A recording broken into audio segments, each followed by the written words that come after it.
جب ایران اسرائیل پر 100-200 missile fire کرتا ہے تو ان میں سے صرف 3-4 ہی کیوں اسرائیل تک پہنچ پاتے ہیں؟ باقی کہاں جاتے ہیں؟ ایرانی میزائل کو اسرائیل تک پہنچنے کے لیے کتنی رکاوٹوں سے گزرنا پڑتا ہے؟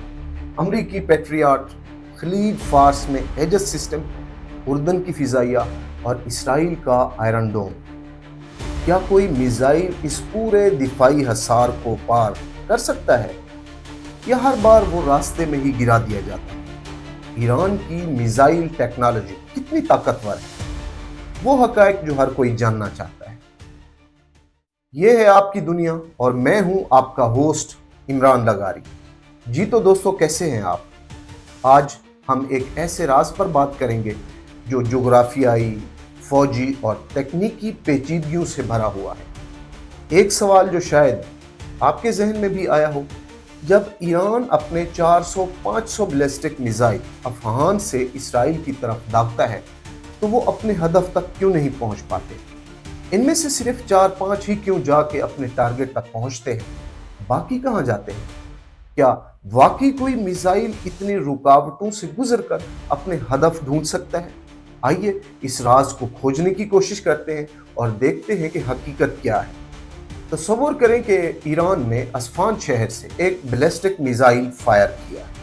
یہ میزائل جو ایران کی اپنی بنائی ہوئی ٹیکنالوجی ہے، ہزاروں کلومیٹر کا فاصلہ طے کر کے اسرائیل پر حملہ کرنے کی کوشش کرتا ہے۔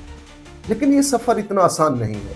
یہ میزائل ایک ایسی راہداری سے گزرتا ہے جہاں دنیا کی جدید ترین فوجی طاقتیں اسے روکنے کی کوشش کرتی ہیں۔ سب سے پہلے جیسے ہی یہ میزائل ایران سے نکلتا ہے، اسے عراق میں موجود امریکی فوج کا سامنا کرنا پڑتا ہے۔ امریکی فوج کے پاس پیٹریاٹ PAC-3 جیسے ایئر ڈیفنس سسٹم ہیں جو بلاسٹک میزائلوں کو فضا میں ہی تباہ کر سکتے ہیں۔ یہ سسٹم عراق کے فوجی اڈوں پر موجود ہیں اور ایران کے میزائلوں کی راہ میں پہلی رکاوٹ بنتے ہیں۔ لیکن کیا یہ کافی ہے؟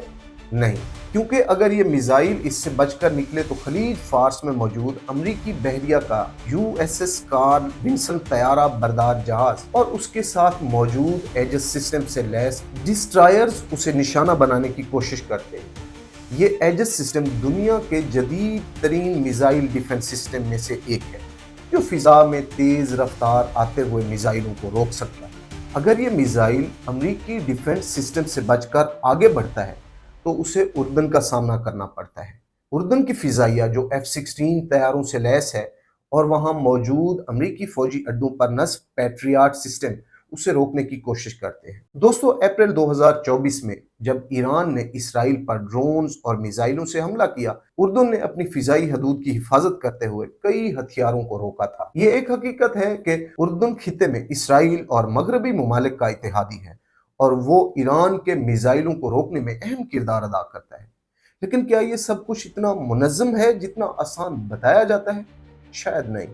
اگر یہ میزائل ان تمام رکاوٹوں سے گزر جاتے ہیں تو اسے اسرائیل کے ناقابل تسخیر ایئر ڈیفنس سسٹم کا سامنا کرنا پڑتا ہے۔ اسرائیل کا ڈیفنس سسٹم دنیا میں اپنی مثال آپ ہے۔ یہ 4 پرتوں یعنی لیئرز پر مشتمل ہوتا ہے اور ہر پرت ایک مخصوص رینج اور اونچائی پر کام کرتی ہے۔ سب سے پہلی لیئر ہے Arrow 3۔ یہ سسٹم خلا میں یعنی زمین سے ہزاروں کلومیٹر دور بلاسٹک میزائلوں کو تباہ کر سکتا ہے۔ اس کی رینج 2400 کلومیٹر تک ہے۔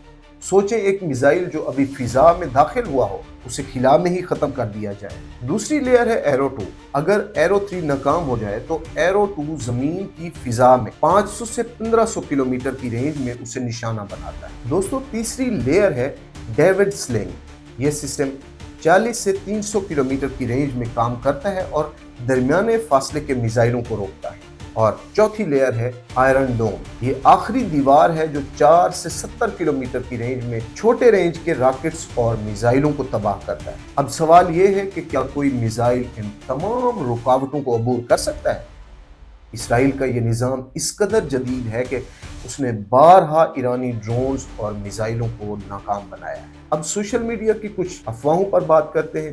کچھ دعووں میں اسے بڑھا چڑھا کر پیش کیا گیا ہے۔ مثال کے طور پر یہ کہنا کہ متحدہ عرب امارات میں موجود فرانسیسی رافیل طیارے جو سعودی عرب کی فضائی حدود استعمال کرتے ہیں، ایرانی میزائلوں کو روکتے ہیں، جو کہ حقیقت سے کہیں دور ہے۔ رافیل طیارے بنیادی طور پر فضائی لڑائی اور حملوں کے لیے بنائے گئے ہیں۔